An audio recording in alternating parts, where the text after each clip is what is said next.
Doctor Yunus যদি উদ্বিগ্ন না হতেন তার পদত্যাগের সিদ্ধান্ত বিষয়ে, এর আগে আমরা এই ছাত্র নেতাদের নানা রকম আমি কি বলবো আইন শৃঙ্খলা বিরোধী কাজ করতে দেখেছি, নানা রকম ভয়াবহ হুমকি দিতে দেখেছি, বিভিন্ন সরকারি অফিস কোর্ট আদালত দখল করে তারা পথ পদায়ন করেছেন, ডেডলাইন দিয়েছেন, আন্দোলন করেছেন। কোনোদিন ডক্টর ইউনূস তাদের ডেকে বলেননি তোমরা সংযত হও। এই প্রথম ডক্টর ইউনূস তাদের ডেকে বললেন সংযত হও আর রাজনৈতিক দলগুলোর মধ্যে ঐক্য গড়ে তোলো। বাংলাদেশে প্রায় গত 24 ঘন্টা ধরে পদত্যাগ পরিণত হয়েছে সবচেয়ে আলোচিত এক শব্দে। বৃহস্পতিবার দিন জুড়েই নানা পক্ষ নানা জনের পদত্যাগ দাবি করেছেন। আর দিন শেষে প্রধান উপদেষ্টা ডক্টর মোহাম্মদ ইউনূস নাকি নাহিদ ইসলাম ছাত্রদের গড়া নতুন রাজনৈতিক দল এনসিপির আহ্বায়ক নাহিদ ইসলামকে ডেকে বলেছেন তিনি পদত্যাগ করে ফেলতে চান।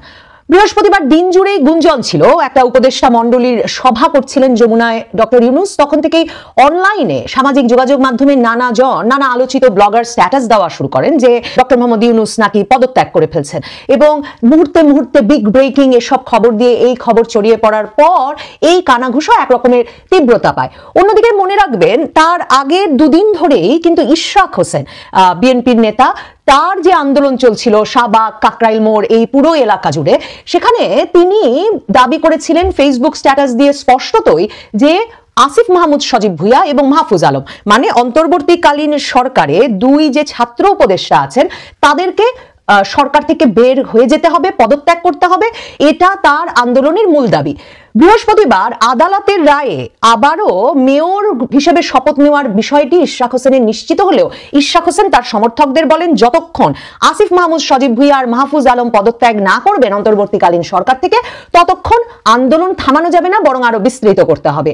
এরই মধ্যে এনসিপির পক্ষ থেকে দাবি ওঠা শুরু করে যে তারা বলে বিএনপির পক্ষ হয়ে 3 উপদেষ্টা অন্তর্বর্তীকালীন সরকারের ভেতরে কাজ করছেন। একজন অর্থ উপদেষ্টা সালেউদ্দিন আহমেদ, একজন শিক্ষা উপদেষ্টা হিসেবে আগে দায়িত্ব পালন করা এখন পরিকল্পনা উপদেষ্টা ওয়াহিদুদ্দিন মাহমুদ এবং আরেকজন আসিফ নজরুল। এই 3 জনের নাম উল্লেখ করে তারা বলে যে এই 3 জনকে পদত্যাগ করতে হবে অন্তর্বর্তীকালীন সরকার থেকে। তার মানে এনসিপি বিএনপি মুখোমুখি দাঁড়িয়ে যায়। বিএনপি ইশরাক হোসেনের আন্দোলনে কোনো সরাসরি সমর্থন দিচ্ছিল না, কিন্তু খলিলুর রহমান জাতীয় নিরাপত্তা উপদেষ্টা ওরফে রজার রহমান, সেই খলিলুর রহমান বুধবারে যে সংবাদ সম্মেলন করেন, সেনা দরবারে যেহেতু স্পষ্টত সেনাপ্রধান বলে দিয়েছেন তখন যে কোনোভাবেই কোনো রকম করিডোর দেওয়া যাবে না, এবং তার আগে মঙ্গলবার সেটা গিয়ে জাতীয় নিরাপত্তা উপদেষ্টা খলিলুর রহমান আর প্রধান উপদেষ্টাকে বলে এসেছেন।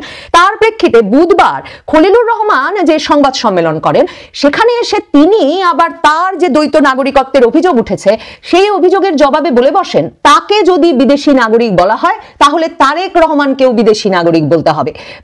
হঠাৎ করে বিএনপির ভারপ্রাপ্ত চেয়ারম্যান প্রধানতম নেতা তারেক রহমানের দিকে এই আঙ্গুল নির্দেশ করার পর বিএনপি বৃহস্পতিবারে রুহুল কবির রিজভী আহমেদ সরাসরি এর প্রতিবাদে সংবাদ সম্মেলন করেন এবং পদত্যাগ দাবি করেন জাতীয় নিরাপত্তা উপদেষ্টার। সন্ধ্যা বেলায় খন্দকার মোশাররফ হোসেনের নেতৃত্বে বিএনপির জাতীয় স্থায়ী কমিটির যে সংবাদ সম্মেলন অনুষ্ঠিত হয় সেখানে বিএনপির পক্ষ থেকে আনুষ্ঠানিকভাবে 3 জনের পদত্যাগ চাওয়া হয়েছে। এক, জাতীয় নিরাপত্তা উপদেষ্টা খলিলুর রহমান, আর সরকারের ভেতরে থেকে খন্দকার মোশাররফ হোসেন বলেন যে 2 জন উপদেষ্টা একটি বিশেষ দলের প্রতিনিধিত্ব করছেন তাদেরকে বেরিয়ে যেতে হবে, আসিফ মাহমুদ সজীব ভুঁইয়া আর মাহফুজ আলমকে। এসব যখন চলছে তার মাঝে হঠাৎ করে সংবাদ মাধ্যমে খবর আসে যে প্রধান উপদেষ্টা পদে থাকার বিষয়ে আলোচনা করতে নাহিদ ইসলাম যমুনায় গেছেন। আমার সূত্র বলছে শুধু নাহিদ ইসলাম নয়, প্রধান উপদেষ্টা ডেকে পাঠিয়েছিলেন নাহিদ ইসলাম, আসিফ মাহমুদ সজীব ভুঁইয়া, মাহফুজ আলম এবং হাসনাত আব্দুল্লাহ 4 জনকেই। ধরে নিলাম সংবাদ মাধ্যমে প্রকাশ্যে যা জানা যাচ্ছে নাহিদ ইসলামই শুধু গিয়েছিলেন। নাহিদ ইসলাম সে সভা থেকে বেরিয়ে এসে সংবাদ মাধ্যমকে সাক্ষাৎকার দিয়ে বলেন যে প্রধান উপদেষ্টা পদত্যাগের কথা খুব গুরুত্বের সঙ্গে ভাবছেন। তিনি বলেছেন যে রাজনৈতিক দলগুলোর মধ্যে যদি তোমরা ঐক্য ধরে না রাখতে পারো তাহলে এই যে সংস্কার সহ নানা পরিকল্পনা নিয়ে আমি ক্ষমতায় এলাম, আমি দায়িত্ব নিলাম, তা তো আমি করতে পারবো না, তাহলে আমি চলে যাব। এখন আমরা যারা সারা জীবন ধরে সংবাদের খোঁজ রাখি, দেশি বিদেশি খবরের কাগজ পড়ি কিংবা আমার মতো যারা সাংবাদিকতা করি, আমরা জানি যে খবর একটা সভা থেকে ততটুকুই বের হয় যতটুকু খবর আসলে যারা ওই সভায় উপস্থিত ছিলেন তারা খবর করতে চান বা তারা দিতে চান। ঠিক যেমন কারণে সেনা প্রধানের দরবারের গোপন খবর আপনার আমার সবার কাছে পৌঁছে যায় ৩রা আগস্ট কিংবা ২১শে মে, ঠিক সে কারণে বৃহস্পতিবার নাহিদ ইসলাম আর প্রধান উপদেষ্টার এই বৈঠকের খবর এরপর সংবাদ মাধ্যমে ছড়িয়ে পড়ে। সবাই লেখা শুরু করেন যে প্রধান উপদেষ্টা বলে দিয়েছেন তিনি পদত্যাগের জন্য প্রস্তুত।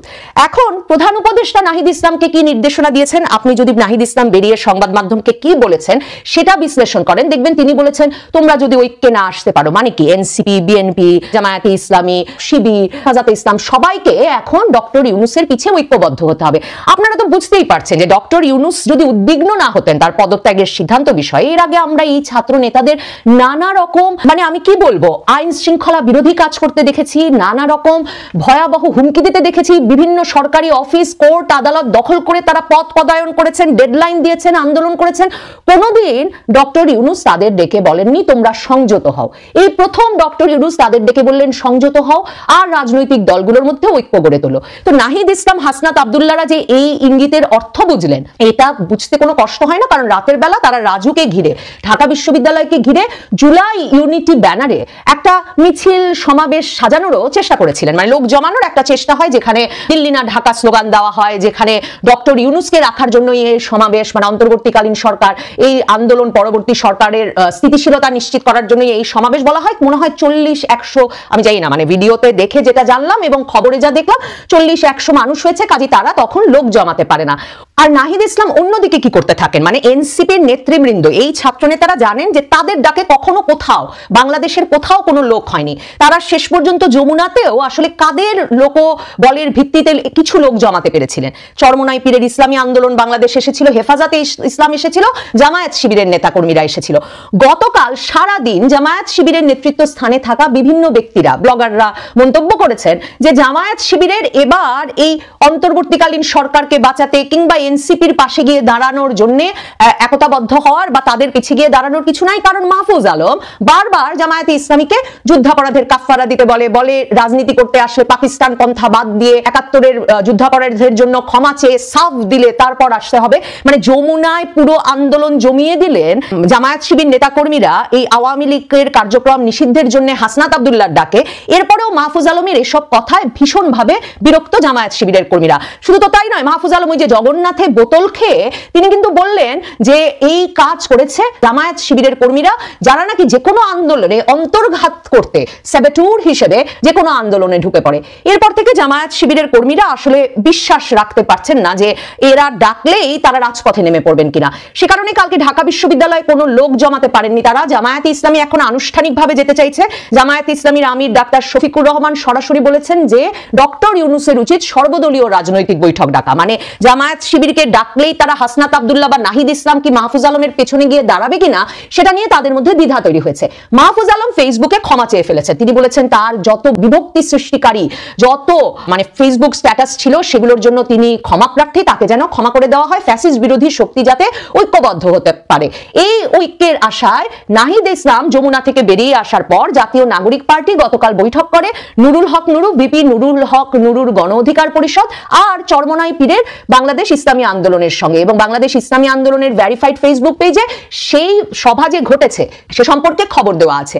এখন দেখুন গণ অধিকার পরিষদ আবার আসিফ মাহমুদ সজীব ভুইয়া, স্থানীয় সরকার উপদেষ্টা, তিনি ঢাকা উত্তরের মেয়র পদে প্রশাসক হিসেবে যেই ব্যক্তিকে নিয়োগ করেছেন কোনো এক এজাজ হোসেন, সেই এজাজ হোসেনকে হিজবুত তাহরির, নিষিদ্ধ ঘোষিত হিজবুত তাহরিরের সদস্য হিসেবে নুরুল হক নুরুর দল আবার ঢাকা উত্তর সিটি কর্পোরেশনের ভবন ঘেরাও করে রেখেছিল এবং তারা বলছে এই এজাজ হোসেনকে সরিয়ে দিতে হবে।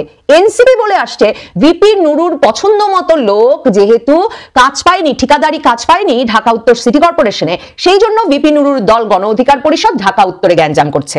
তার মানে বিএনপি, এনসিপি, গণ অধিকার পরিষদ তাদের সকলের মধ্যে এমন সমস্যা লেগে গেছে যে এখন ডক্টর ইউনূস চাইলেই যে তারা ঐক্যবদ্ধ হয়ে পড়তে পারবেন, সংযত হয়ে পড়তে পারবেন, সে সম্ভাবনা আসলে খুব ক্ষীণ হয়ে গেছে। একদিকে হয়তো এদের অনেক পক্ষের জন্য নির্বাচনটাকে পিছিয়ে ডক্টর ইউনূসের সরকারকে দীর্ঘস্থায়িত্ব দেওয়াটা প্রয়োজনীয় আর নিজেদের স্বার্থ রক্ষায় নিজেদের ক্ষমতার কেন্দ্র ধরে রাখবার জন্য, কিন্তু অন্যদিকে এটা যে ভীষণভাবে জরুরি সব পক্ষের জন্য, বিশেষভাবে বিএনপির মতো দলের জন্য, যেই বিএনপির আসলে ডিসেম্বরের মধ্যে নির্বাচন কিংবা একটা নির্বাচনের রোডম্যাপ এখনই প্রয়োজন, কারণ তারাই ভোট হলে যে আসলে ক্ষমতাসীন হবে সে বিষয়ে বাংলাদেশের রাজনীতি বোঝেন এমন কোনো মানুষের কোনো সন্দেহ নেই। অন্যদিকে দেখুন এনসিপি নাসির উদ্দিন পাটোয়ারি তিনি প্রথম আলোতে এক অভিমত দিয়েছেন, সেখানে স্পষ্টত জানিয়ে দিয়েছেন কোনো সুযোগ নাই আসিফ মাহমুদ সজীব ভুইয়া কিংবা মাহফুজ আলমের বিএনপির দাবি মতো পদত্যাগ করার, কারণ তারাই নাকি ইউনূস সরকারকে বৈধতা দিয়েছে। এবং শুধু সেটাই নয়, নাসির উদ্দিন পাটোয়ারি এনসিপির এই নেতা স্পষ্টত সেখানে বলেন যে বিএনপি জোর জবরদস্তি করে আদালত থেকে তারেক রহমানের নামে 21শে আগস্ট গ্রেনেড হামলা মামলা এবং তারেক রহমানের লুটপাট করার যেসব দুর্নীতির মামলা চলছিল, একদম লুটপাট শব্দটা ব্যবহার করে তিনি বলেছেন যে সেসব মামলা উঠিয়ে নিয়েছে বিএনপি জোর জবরদস্তি করে। মানে ভাবুন, তার মানে কি এনসিপি মনে করছে যে তারেক রহমান 21শে আগস্ট গ্রেনেড হামলার সঙ্গে জড়িত, তারেক রহমান লুটপাটের সঙ্গে জড়িত ছিলেন এবং অন্যায়ভাবে সেসব মামলার বিচার সরিয়ে নেওয়া হয়েছে? অন্যদিকে দেখুন খলিলুর রহমান তারেক রহমানের দিকে আঙ্গুল তুলে বলেছেন যে তিনিও নাকি বিদেশি নাগরিক যদি খলিলুর রহমান বিদেশি নাগরিক হন। এই অবস্থায় কথাবার্তা যখন এই পর্যায়ে চলে গেছে এবং আসলে দলের শীর্ষ নেতৃত্বকে আঙুল তুলে যখন এ ধরনের মন্তব্য করছে এনসিপি, ডক্টর ইউনূসের দল, তখন কি ডক্টর ইউনূসের দলের সঙ্গে সত্যি বিএনপির কোনো ঐক্য হতে পারে? আর বিএনপি যদি এখন ডক্টর ইউনূসের পাশে গিয়ে না দাঁড়ায় তাহলে কি ডক্টর ইউনূস টিকতে পারেন? শোনা যাচ্ছে শনিবার 24শে মার্চ ডক্টর ইউনূসকে 5 বছর রাখার দাবিতে একটা সংহতি সমাবেশ বা ঐক্যবদ্ধ সমাবেশ করার পরিকল্পনা চলছে শাহবাগে, এবং সেখানে এনসিপি জামায়াত শিবিরের নেতাকর্মীদের যেমন জড়ো করবার জন্য চেষ্টা চালাচ্ছেন, চরমোনাই পীরের ইসলামী আন্দোলন বাংলাদেশ, গণ অধিকার পরিষদ, ভিপি নুরুল হক নুরুল, তাদের সঙ্গে তো আলোচনা হচ্ছেই এবং চলেছেই।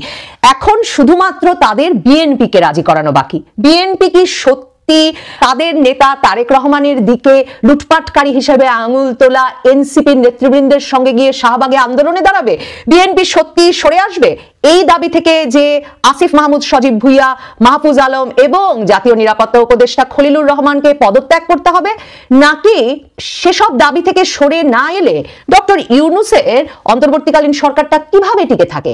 এতজন উপদেষ্টা যদি পদত্যাগ করে ফেলতে হয় এবং বিএনপির তরফের দাবির কারণে 3 জন জাতীয় নিরাপত্তা উপদেষ্টা যদিও অন্তর্বর্তীকালীন সরকারের উপদেষ্টা মণ্ডলীর সেভাবে অন্তর্ভুক্ত নন, মন্ত্রী পদমর্যাদায় হলেও, মানে আসিফ মাহমুদ সজীব ভুইয়া, মাহফুজ আলমকে করতে হবে বিএনপির দাবিতে, আর এনসিপির দাবিতে তার মানে পদত্যাগ করতে হবে সালেউদ্দিন আহমেদকে, ওয়াহিদুদ্দিন মাহমুদকে এবং ডক্টর আসিফ নজরুলকে। এবং সত্যি কি আসিফ নজরুল, সালেউদ্দিন আহমেদ এবং ওয়াহিদুদ্দিন মাহমুদ তাদেরকে পত্রিকায় লিখে এনসিপি নেতা নাসির উদ্দিন পাটোয়ারি সরাসরি ভারত এবং সেনাবাহিনীর এজেন্ডা বাস্তবায়নকারী হিসেবে চিহ্নিত করার পরেও সালেউদ্দিন আহমেদ, ওয়াহিদুদ্দিন মাহমুদের মতো সিনিয়র ব্যক্তিরা এবং আসিফ নজরুল সরকারে থেকেই যাবেন? এই সরকার আর দায়িত্ব পালন করতে পারবেন? অপেক্ষা করতে হবে। তবে ডক্টর ইউনূস সহজে হাল ছাড়বেন না। ডক্টর ইউনূস যে দীর্ঘ মেয়াদে আসলে অন্তর্বর্তীকালীন সরকারের প্রধান উপদেষ্টা হতে চান, সেটা নবনীতা চৌধুরীর বয়ান শুরু করবার পর এই জানুয়ারি মাস থেকেই কিন্তু আপনাদেরকে মনে করিয়ে দিচ্ছিলাম। কারণ 11 সরকার যখন গঠিত হবে তখন যখন সে সময়কার সেনাপ্রধান মইনুল আহমেদ তার সঙ্গে যোগাযোগ করেছিলেন, তিনি মইনুল আহমেদের প্রস্তাবে প্রধান উপদেষ্টা হতে রাজি হন নাই। তার প্রধান কারণ ছিল মইনুল আহমেদ তাকে বলেছিলেন যে একটা সুনির্দিষ্ট সময়ের মধ্যে নির্বাচন অনুষ্ঠান করতে হবে এবং ডক্টর মোহাম্মদ ইউনূস বলেছিলেন তার দীর্ঘ সময়ের জন্য বাংলাদেশের দায়িত্ব দরকার। মইনুল আহমেদের বই 1-11 বিষয়ক বই শান্তির স্বপ্নেতে এই কথা মইনুল আহমেদ স্পষ্টত উল্লেখ করেছেন।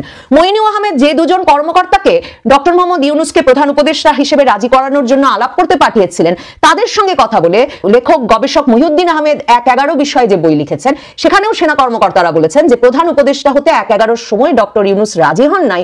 তার প্রধান কারণ ছিল তিনি স্বল্প মেয়াদের জন্য বাংলাদেশের দায়িত্ব নিতে রাজি ছিলেন না। কাজেই ডক্টর ইউনূস এবার যখন দায়িত্ব পেয়েছেন তিনি এই প্রচেষ্টা আরো জোরদার করবেন, আরো অব্যাহত রাখবেন, সে বিষয়ে নিশ্চিত থাকাই যায়। আর ভুলে গেলে চলে না, 2008-এ শেখ হাসিনা ক্ষমতা নেওয়ার পর ডক্টর ইউনূস আর শেখ হাসিনার দ্বন্দ্ব আসলে শুরু হয়েছিল যে বাংলাদেশ সরকার তখন বলেছিল যে 60 বছরের বেশি বয়সীদের গ্রামীণ ব্যাংকের বা বাংলাদেশের কোনো ব্যাংকের ব্যবস্থাপনা পরিচালক পদে থাকবার অনুমোদন নেই এবং সে কারণে ডক্টর ইউনূসের উচিত গ্রামীণ ব্যাংকের ব্যবস্থাপনা পরিচালক পদ থেকে সরে যাওয়া।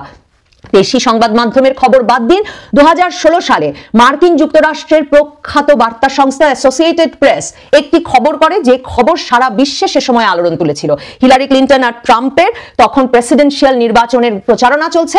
সে সময় এপি খবর দেয় যে ডক্টর ইউনূসের সঙ্গে দীর্ঘ সময় ধরে ক্লিন্টন ফাউন্ডেশনের আর্থিক লেনদেন থাকায় এই পররাষ্ট্রমন্ত্রী থাকা অবস্থায় হিলারি ক্লিন্টন ডক্টর ইউনূসকে যাতে তার গ্রামীণ ব্যাংকের দায়িত্ব ছাড়তে না হয় সেজন্য মার্কিন পররাষ্ট্র মন্ত্রণালয়কে ব্যবহার করে বারবার বাংলাদেশ সরকার মানে হাসিনা সরকারের ওপর প্রভাব বিস্তার করেছেন, তাদের ওপর নানা রকম চাপ প্রয়োগ করেছেন।